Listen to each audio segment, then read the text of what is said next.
5112 वर्ष से भी कहीं अधिक कृष्ण काल कहा जाता है। मेगस्थनीज यूनानी यात्री जब भारत में आया, चंद्रगुप्त मौर्य का कार्यकाल था उस समय, उसने मथुरा का वर्णन किया। मथुरा को उसने मैथौरा नाम से लिखा और वहां पर हेरेक्लेज नाम से कृष्ण नाम को संबोधित करते हुए कहा कि वहां उनका बहुत बड़ा प्रभाव और उनकी पूजा होती है। यूनानी लोग श्री को हिरे बोलते हैं और किसी भी नाम के आगे इज लगाते हैं। तो कृष्ण को क्ली, श्री क्ली ऐसे उसने नाम लिखा। समझिए कि 312 वर्ष पूर्व ईसा से वह व्यक्ति आया, मतलब 3072 और अब 19 को लगा दें तो 5087 ये समय निकलता है। तो इससे ये पता लगता है कि हमारी संस्कृति में कृष्ण भगवान का संदेश और उनकी शिक्षाएं हजारों वर्षों से चली आ रही हैं और इनका महत्व इतना बड़ा है कि हमारे नामों के साथ राम और कृष्ण जुड़ गए हैं। इसलिए जब कृष्ण कोई संदेश देते हैं तो वो उस समय के लिए, तब के लिए नहीं था, ये अब के लिए भी है और सब के लिए है और आने वाले समय के लिए भी है। क्योंकि जीवन जीने के लिए मूलभूत सिद्धांत भगवान श्री कृष्ण ने हमें दिए और उन मूलभूत सिद्धांतों को जब हम लोग अपनाते हैं तो हमारे जीवन में एक बहुत चमत्कारिक प्रभाव उससे आता है। भगवान कृष्ण ने किसी जादू मंत्र का या किसी तंत्र मंत्र का या जादू टोने का कोई वर्णन नहीं किया। उन्होंने जो भी वर्णन किया, यदि हम उसे अपनाते हैं तो सच में ही हमारी जिंदगी में जादू होने लगता है। मतलब वो जो हमें प्रभावित करे और आश्चर्यजनक रूप में प्रभावित करे। आज का जो संदेश है वो ये है, एक श्लोक हम लोग आज ले रहे हैं। ईश्वर सर्वभूतानां हृद्देशे अर्जुन तिष्ठति भ्रामयन् सर्वभूतानि यंत्र रूढ़ानि मायया। 18वें अध्याय का ये श्लोक है जिसमें श्री कृष्ण भगवान ये समझाते हैं कि वह परम सत्ता जो इस पूरे जगत का संचालन करती है, हृद्देशे अर्जुन तिष्ठति, सबके हृदय में वो शक्ति विराजमान है, सबके अंतर में वह शक्ति है और वहीं से हम सबको संचालित करती है। मतलब उसकी जो शक्तियां हैं उस पूरे संसार में सर्वत्र काम कर रही हैं, तो वह हमारे हृदय में भी है। सीधा मतलब यह है कि जिस परम सत्ता के द्वारा इस संसार में नियम बनाए गए, व्यवस्थाएं दी गई, प्रबंधन दिया गया, जिसकी दिव्य योजना से संसार चलता है, वह जो सर्वव्यापी सर्वशक्तिमान सत्ता है, उसके द्वारा पूरे संसार का प्रबंधन होता है और उसी के अनुशासन में सब कोई बंधे हुए हैं। वह शक्ति बाहर भी है, लेकिन उसे पाने के लिए तुम्हें बाहर जाने की आवश्यकता नहीं है।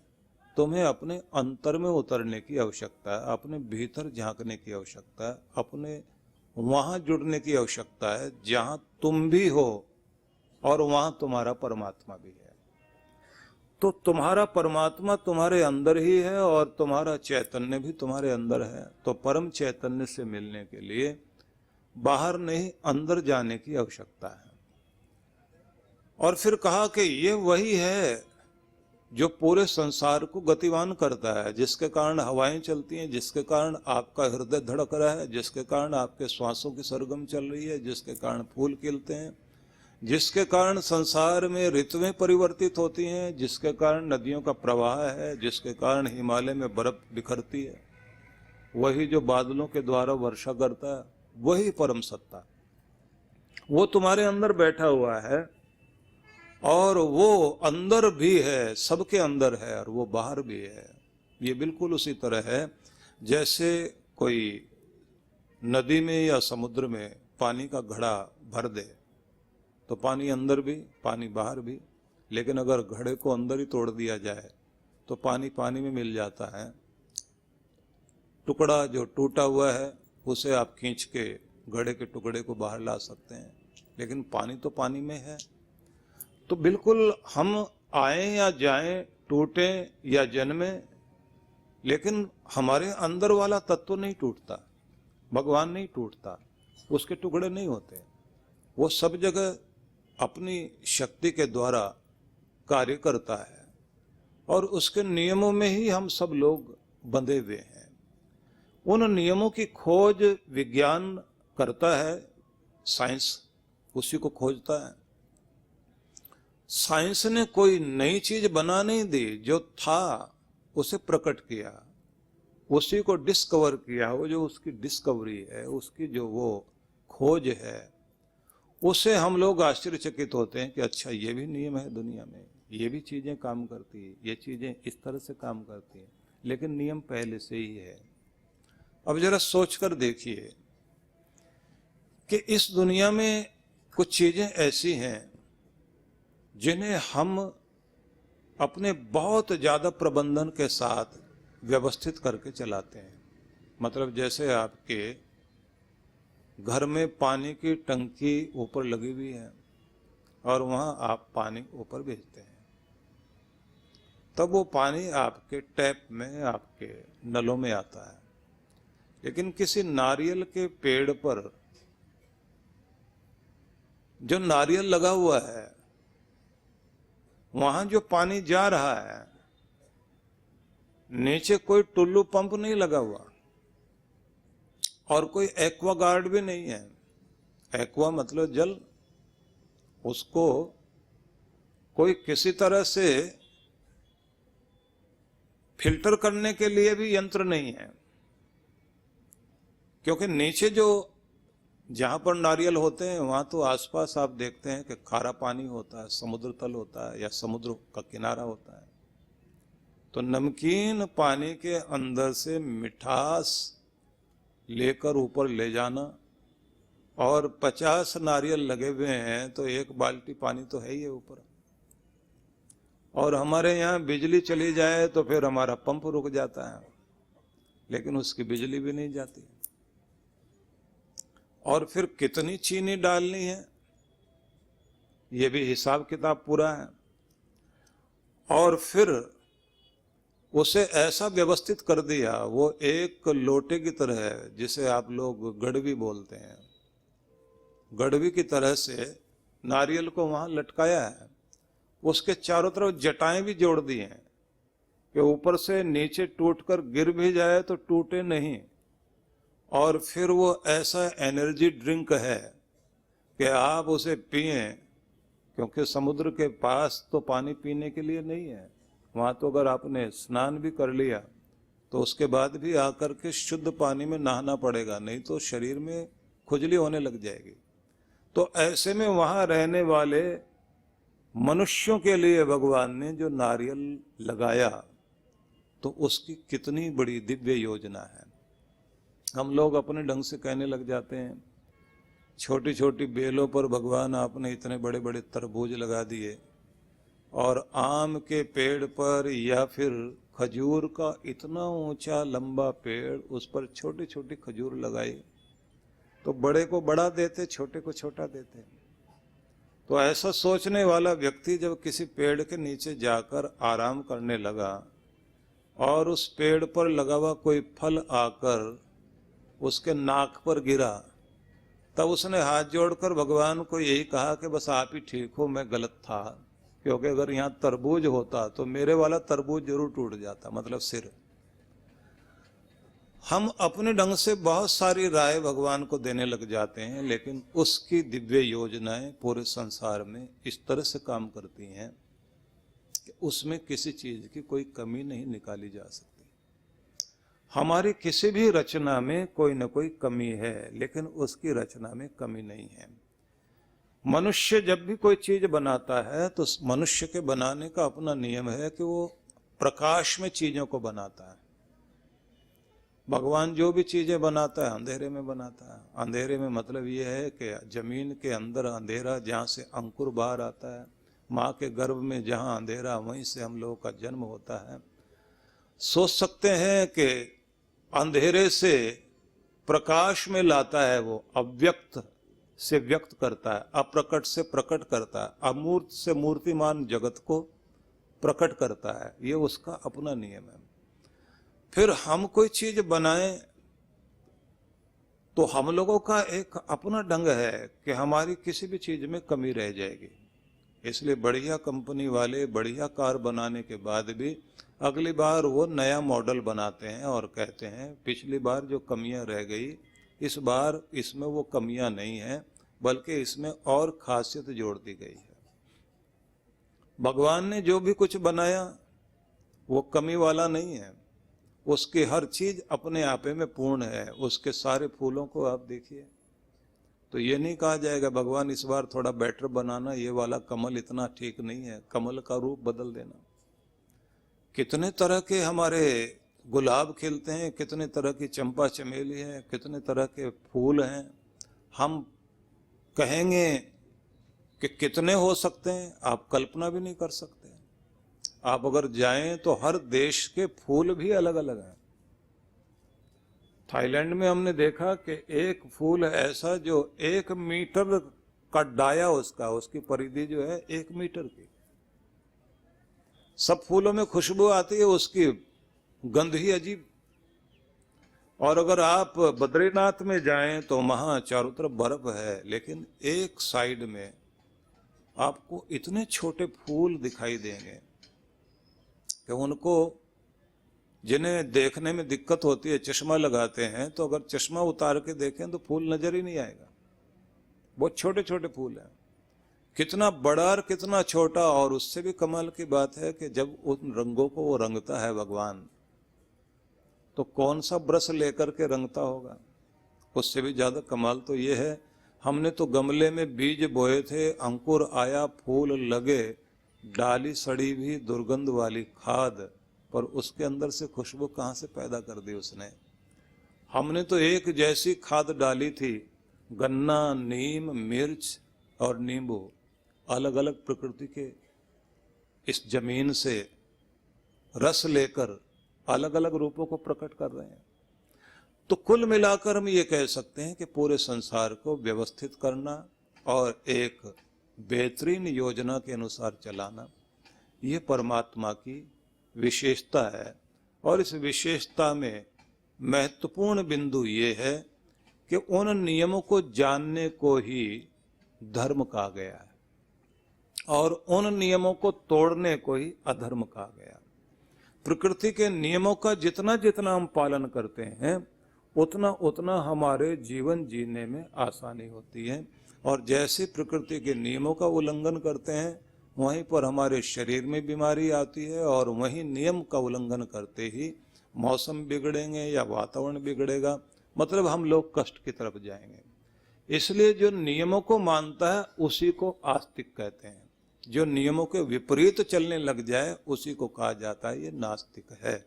जब हम प्रकृति के साथ जुड़कर जीते हैं तो हमारा जीवन आसान बनता है, और जब हम प्रकृति से विपरीत चलने लगते हैं, तो केवल अपने को ही दुख देते हैं ऐसा नहीं, दूसरों को भी दुख देने लगते हैं।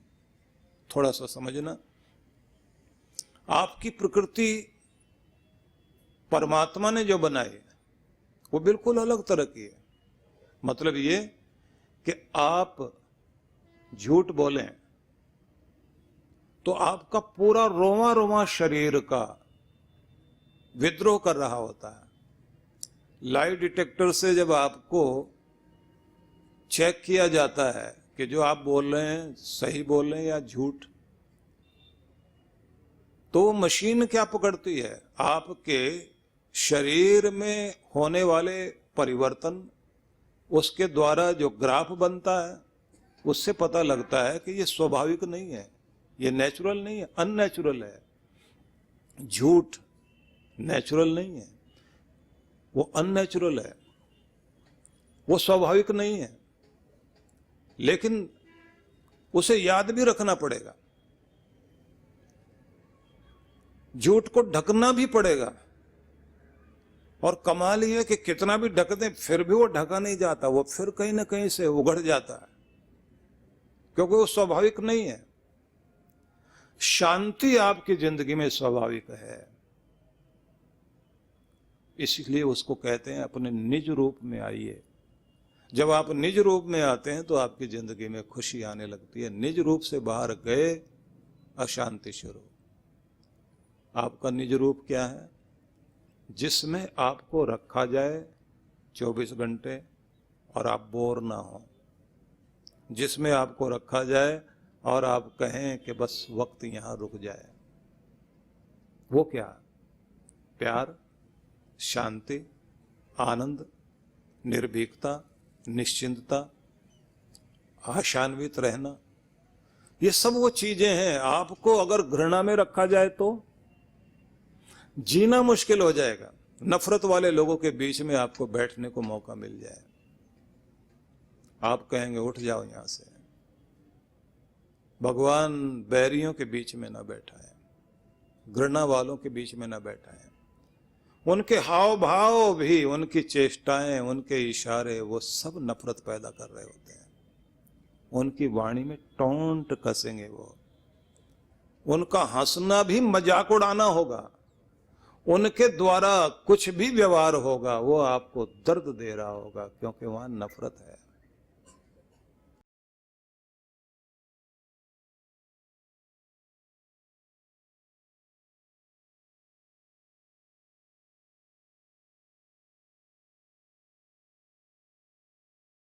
परम पूज्य श्री सुधांशु जी महाराज एवं डॉक्टर अर्चिका दीदी के पावन सानिध्य में गरीबी रेखा से नीचे जीवन यापन कर रहे अनेक बच्चे जो बेकार घूम रहे हैं अथवा कचरा बीनने का कार्य कर रहे हैं, ऐसे बच्चों को समाज की मुख्य धारा से जोड़ने के लिए फरीदाबाद में ज्ञानदीप विद्यालय की स्थापना की गई है। बच्चों को शिक्षा, भोजन एवं वस्त्र जैसी सभी सुविधाएं निशुल्क उपलब्ध कराई जा रही हैं।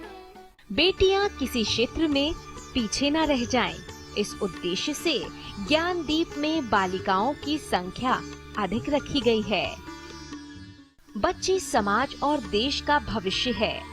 इनके उत्थान के लिए यदि आप भी बाल विकास योजनाओं में अपना सहयोग देना चाहते हैं तो ऑनलाइन डोनेशन के लिए लॉगिन करें www.vishwajagratimission.org। जीवन संचेतना लाखों पाठकों की बुद्धि को सच्चेतना से और हृदय को सद्भावना से परिपूर्ण करने वाली मासिक पत्रिका जीवन संचेतना।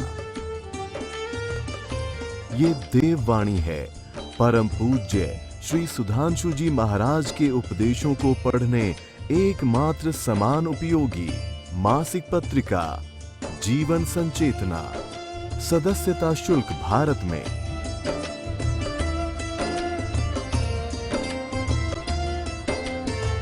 सदस्यता शुल्क विदेश में।